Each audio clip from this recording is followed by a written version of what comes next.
नमस्कार, मैं श्वेतांग चतुर्वेदी आप सभी का फिर से स्वागत करता हूं अपने YouTube channel astro chart with Shwetang में। तो आज हम बात करने वाले हैं फिफ्थ हाउस पे, पंचम भाव। आप सभी को आइडिया लग गया है थंबनेल से। पंचम भाव, fifth house, the house of education, house of wisdom, ये सारी चीज़ें हैं। बट अगर मैं इन शॉर्ट और एक क्लियर वर्ड में आपको बताऊं तो पूर्व पुण्य भाव। जी हाँ, मेरी नज़र में जो भी मेरा अभी तक का एक्सपीरियंस है ज्योतिष में, लग्न के बाद मैं इस हाउस को सबसे ज़्यादा इम्पोर्टेंस देता हूँ। सबसे ज़्यादा महत्वपूर्ण भाव है हमारी कुंडली में फिफ्थ हाउस। अब वो कैसे? देखिए, भाग्य हमारा नाइन्थ हाउस। नाइन्थ हाउस से नाइन्थ जब आप काउंट करके आते हैं तो आपको हाउस मिलता है फिफ्थ हाउस। और जैसे कि मैंने आपसे बोला स्टार्टिंग में, पूर्व पुण्य भाव। अब पूर्व पुण्य भाव से मतलब ये है कि जो भी हमारे पिछले जन्म रहे, उन सारे ही जन्मों के हमारे अच्छे बुरे जैसे भी कर्म हम करके आए हैं, वो उन सब चीज़ों का लेखा जोखा यही भाव दिखाता है। बिल्कुल। बहुत से लोग का क्वेश्चन रहता है ना कि मेरा पिछला जन्म कैसा था, मैं क्या था। तो ज्योतिष में ये एक हाउस है जो आपको इन सभी चीज़ों के बारे में एक आइडिया देता है।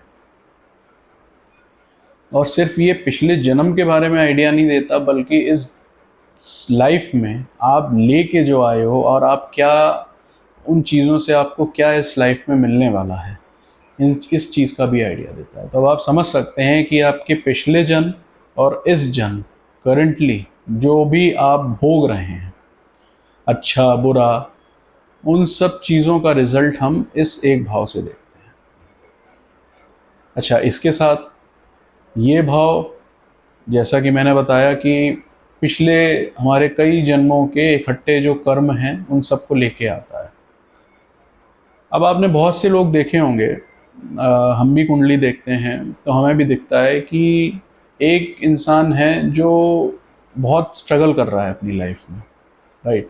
बहुत स्ट्रगल कर रहा है, उसको चीज़ें इतनी आसानी से नहीं मिल रही हैं, हर चीज़ में पेन लेना पड़ रहा है। उसके बावजूद भी आप मान के चलिए कि 200% पेन के साथ 50% रिजल्ट उसको मिल रहा है।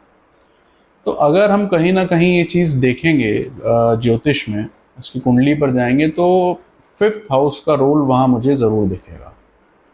वहीं एक इंसान जो वो खुद ही एग्री करेगा कि उसको सब कुछ मिलता जा रहा है बहुत मिनिमल एफर्ट्स के साथ, या अगर वो एफर्ट्स नहीं भी कर रहा है तो भी उसको सब चीज़ें मिली हुई हैं और हर चीज़ मिलती जा रही है। पैसा भी है, सारे कंफर्ट्स भी हैं, सक्सेस भी है, एवरीथिंग लाइफ। वहाँ पर आप देखिएगा, अगर कुंडली फिफ्थ हाउस बहुत एक मजबूती के साथ स्ट्रॉन्ग पोजीशन में आएगा। क्यों? क्योंकि ये आपके पिछले जन्म के अच्छे कर्मों को आगे लेके आता है, साथ ही साथ पिछले जन्म के बुरे जो भी कर्म हैं उनको भी आगे लेके आता है इस जन्म में भोगने के लिए। और एक चीज़ बता दूं, इस हाउस पे, इस हाउस के रिजल्ट्स पे किसी का जोर नहीं चलता। आप कह सकते हैं कि उपाय कर लीजिए, उपाय से ये हो जाएगा, उपाय से ऐसा हो जाएगा, उपाय से वैसा हो जाएगा, आप पूजा कर लीजिए। मैं डिनाई नहीं कर रहा, बिल्कुल पूजा सबको करनी चाहिए, हम सब करते हैं, भगवान को मानते हैं। बट ये एक हाउस ऐसा है ना कि ये सब लेके बैठा हुआ है कि क्या, कैसे, कब क्या होना है, आपको पता ही नहीं चलेगा। आप ये कहेंगे हो क्या रहा है। बोलते हैं ना कि ये तो मेरे कंट्रोल में ही नहीं है, चाहे वो अच्छा हो रिजल्ट या बुरा हो, मेरे कंट्रोल से बाहर हैं चीज़ें। वो सारी चीज़ें हम इस हाउस के आसपास से निकलती हैं। एजुकेशन का भी है, डिनाई नहीं करूँगा, स्पेकुलेशंस, स्टॉक मार्केट, ये सब चीज़ें भी हम इस हाउस से ही निकालते हैं। इस हाउस का बहुत बड़ा, तभी मैंने बोला ना कि अगर लग्न के बाद मैं किसी हाउस को इम्पोर्टेंस दूंगा सबसे ज़्यादा तो वो ये फिफ्थ हाउस है। धर्म त्रिकोण में आता है ये हाउस। आपको पता है कि हमारी कुंडली में जो सबसे ज़्यादा शुभ हाउसेस हैं वो 3 हैं, फर्स्ट, फिफ्थ और नाइन्थ। ये क्योंकि धर्म त्रिकोण में आते हैं।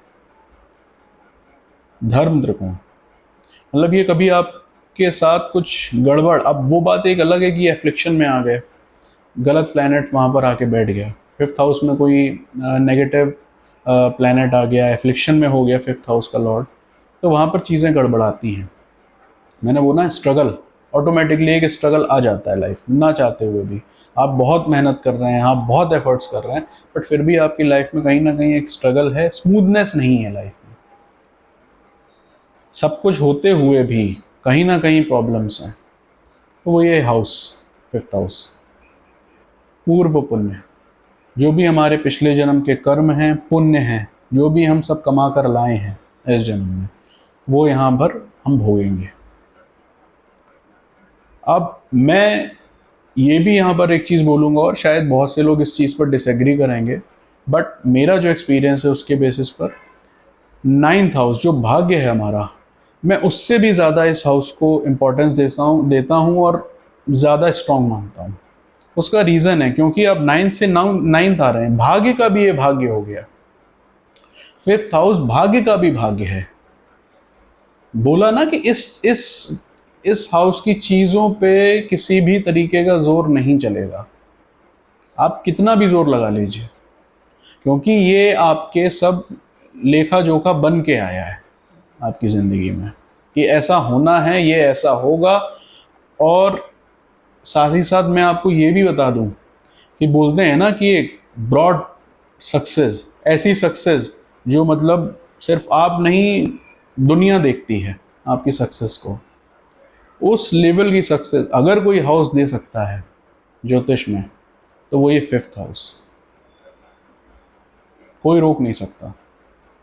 अगर ये आपका फिफ्थ हाउस अच्छी पोजीशन में है, इस फिफ्थ हाउस में कोई अच्छा प्लैनेट आकर बैठा हुआ है, कोई शुभ प्लैनेट है, कुछ अच्छे राजयोग बन रहे हैं वहाँ पर, तो फिर आप ये मानकर चलिए कि आपको ऐसी सक्सेस देगा।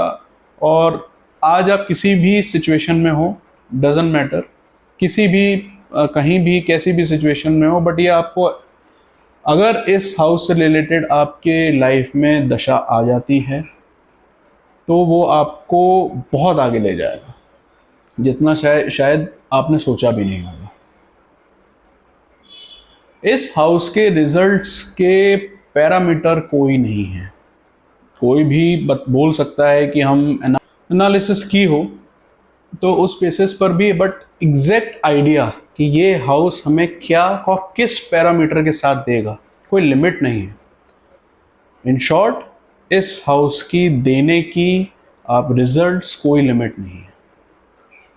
ये हाउस अगर आपका बहुत अच्छा है, स्ट्रॉन्ग है, अच्छी पोजीशन में है, तो फिर इसके रिजल्ट्स आप मेजर नहीं कर सकते किस लेवल तक वो लेके जा सकता है, क्योंकि सब कुछ इकट्ठा हो गया ना उस भाव में। जैसे समझिए ना कि उस भाव में पिछले आपके, अगर वो फिफ्थ हाउस आपके चार्ट में बहुत अच्छा बना हुआ है, अच्छे पोजीशन में है, तो आप ये समझिए ना कि उस जगह पर आपके पिछले कई जन्मों के अच्छे कर्मों के सब चीज़ें वहाँ पर इकट्ठा हैं। अब वो आपको इस जन्म में रिजल्ट्स मिलने हैं, तो उसमें आप कुछ ये बोल ही नहीं सकते कि किस तरीके के, किस लेवल पर और कितना ज़्यादा मिलेगा। अच्छा, एक चीज़ और बताऊं मैं आपको, ये वही इंसान बता सकता है जिसने फिफ्थ हाउस से रिलेटेड दशा एक्सपीरियंस की होगी और वो अच्छे एफ्लिक्शन में होगा उसका हाउस। हम सभी कलयुग में चल रहे हैं। कलयुग में कहते हैं ना कि भगवान मिल जाएं, भगवान मिल जाएं, भक्ति करें, भगवान के दर्शन हो जाएं, भगवान मिल जाएं साक्षात। दिस इज द हाउस, मैं आपको बोल रहा हूँ, this is the only house जो आपको भगवान से मिलने की अनुभूति दे सकता है, फिफ्थ हाउस। अब इसका मतलब ये नहीं है कि आपके सामने साक्षात भगवान आ गए, लेकिन हाँ, ये बात तय है कि अगर ये हाउस आपका अच्छा है, अच्छी पोजीशन में है और आपकी ज़िंदगी में इसकी दशा आती है, तो आपको अनुभूति ज़रूर होगी कि हाँ, आपको भगवान के दर्शन हुए। वो कैसे भी हों, किस सिचुएशन में हो, ये नहीं बता सकते, लेकिन अनुभूति ज़रूर होगी। और जो भी मेरा वीडियो देख रहे हैं, अगर किसी के साथ ऐसा कुछ हुआ है तो प्लीज़ कमेंट ज़रूर करिएगा। तो किसी मिरेकल से कम नहीं है ये हाउस। अगर मैं बात करूं, बहुत कुछ ऐसी चीज़ें दे जाता है इंसान जो सोच भी नहीं पाता अपनी लाइफ में। अच्छा, इसके साथ साथ अब आप इसकी इम्पोर्टेंस इससे और समझिए, जो मैंने स्टार्टिंग में बोला ना कि लगन के बाद सबसे ज़्यादा, उसका एक मैं आपको और एग्जांपल देता हूँ। आप अपने सेकंड हाउस पर जाइए। सेकंड हाउस क्या है हमारा? सेकंड हाउस हमारा वेल्थ है, हमारे कुटुंब है, परिवार, हमारी फैमिली है। अब सेकंड हाउस से आप काउंट करिए, सेकंड हाउस से आप काउंट करेंगे फिफ्थ हाउस तक, fourth, second, third, fourth and fifth, 4 घर हम आगे आए। तो सुख हमने डिस्कस किया था ना, फोर्थ हाउस भी। तो आप कुंडली में किसी भी भाव का अगर आपको सुख देखना है तो आप उस भाव से 4 घर आगे आइए काउंट करते हुए। अब सेकंड हाउस क्या है? आपकी वेल्थ है, आपकी सेविंग है, आपका कुटुंब है। सेकंड हाउस से हम काउंट करके फिफ्थ हाउस पर आएंगे। फिफ्थ हाउस क्या देगा? सुख, आपको आपके पैसे का, वेल्थ का, जो आपने सेविंग की है, आपके कुटुंब, आपका परिवार, इन सब चीज़ों का सुख। ये मैंने शायद एक अपनी वीडियो, लास्ट वीडियो में किसी में डिस्कस भी किया था, बोला भी था। धन कमा लेना अलग बात है, लेकिन उस पैसे का सुख लेना ये अलग बात है। बहुत से लोग ऐसे हैं जो कमा कर चले जाते हैं लेकिन वो सुख नहीं भोग पाते उस पैसे का। लेकिन ये जो फिफ्थ हाउस है, अगर ये अच्छी सिचुएशन में है तो ये आप पैसा कमाएंगे भी, वेल्थ आएगी भी, और उसका सुख भी आप भोगेंगे इसी लाइफ में। और साथ ही साथ अपने परिवार का, सारी रोल्स एंड रिस्पॉन्सिबिलिटीज़, आपको माता पिता का, आपको पत्नी का, बच्चों का, सबका सुख मिलेगा। और मज़े की बात यह है कि ठीक है, प्रैक्टिकली मैं बात करूं अगर, और मैं लॉजिक के साथ चलता हूं, आप उपाय करते रहिए, आप पूजा करिए, सब करिए, बट इस हाउस के लिए सिर्फ एक ही उपाय है। अगर एक्चुअल बात करूं मैं, धर्म पथ पर चलने का। धर्म पथ पर चलने का मीन्स धर्म के साथ। धर्म के साथ मतलब ये नहीं है कि आप झंडा लेके बढ़ गए आगे, सिर्फ ये नहीं है। धर्म का मतलब है जो आपका धर्म है, आपका जो धर्म है उस धर्म के साथ आप चलिए, बस। सिर्फ और सिर्फ इसका एक ही उपाय है। बाकी बहुत सारे उपाय हैं, ग्रह के साथ हम देख सकते हैं, वो सब अपनी जगह है, बट इस पर्टिकुलर घर, इस हाउस की अगर मैं बात करूं, सिर्फ इसका एक ही उपाय है, धर्म का साथ मत छोड़िए, धर्म के साथ चलिए। अब धर्म में बहुत चीज़ें आती हैं, आपका परिवार आता है, आपकी रोल्स एंड रिस्पॉन्सिबिलिटीज़ आती हैं, उनसे मत हटिए, उनको साथ लेकर चलिए, वही धर्म है। धर्म सिर्फ ये नहीं है कि आपने झंडा ले लिया हाथ में और वो आप धर्म बोल रहे हैं, नहीं, वो एक रिलीजन। मैं यहाँ धर्म की बात कर रहा हूँ।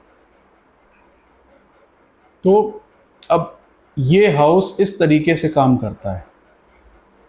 आप शेयर मार्केट में हैं, इग्नोर नहीं कर सकते इस हाउस को। ये हाउस बता देगा कि आप शेयर मार्केट में क्या कर सकते हैं, क्या नहीं कर सकते हैं, या आपको बेनिफिट देगा या नहीं देगा, ये हाउस बता देगा।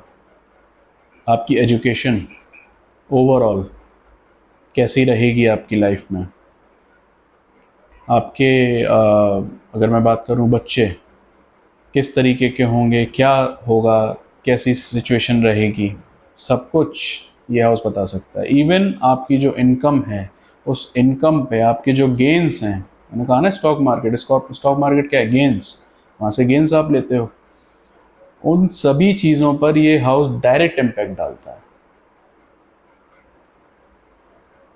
एक बात और बता देता हूँ, हम जब भी कुंडली देखते हैं आजकल, मैरिज, शादी के लिए मिलान करते हैं, कुंडली देखते हैं, तो लोग बोल देते हैं ना कि अच्छी नहीं है शादी, ये सब चीज़ें। हम वहाँ पर सिर्फ फोकस करते हैं, मेजरली हम फोकस करते हैं 7th हाउस, हमने देखा बट मैं आपको ये प्रैक्टिकली एक बता रहा हूँ इस चीज़ को, और आप देखिएगा, एक्सपीरियंस करिएगा। आपका 7th हाउस डिस्टर्ब है, डैमेज है, एफ्लिक्शन में है। बट अगर आपका 5th हाउस, 9th हाउस ये अच्छे हैं ना, कोई प्रॉब्लम नहीं। हर्डल्स आएंगे, वो नेचुरल है, क्योंकि 7th हाउस जो मेजर हाउस है शादी का, मैरिज का, वही एफ्लिक्टेड है। बट 5th और 9th दोनों मिल के संभाल लेंगे। दिस इज द रीज़न मैंने स्टार्टिंग में बोला कि one of the most important house. आज के लिए इतना ही। आशा करता हूँ आपको वीडियो अच्छा लगेगा। प्लीज़ अपने एक्सपीरियंस ज़रूर शेयर करिए कमेंट के थ्रू। अच्छा लगता है, मोटिवेशन मिलता है चीज़ें लाने का, और आगे कोशिश करूँगा। अब नेक्स्ट जो वीडियो है वो 9th हाउस का मैं लेके आऊँगा प्रोबेबली। तब तक के लिए राधे राधे, थैंक यू।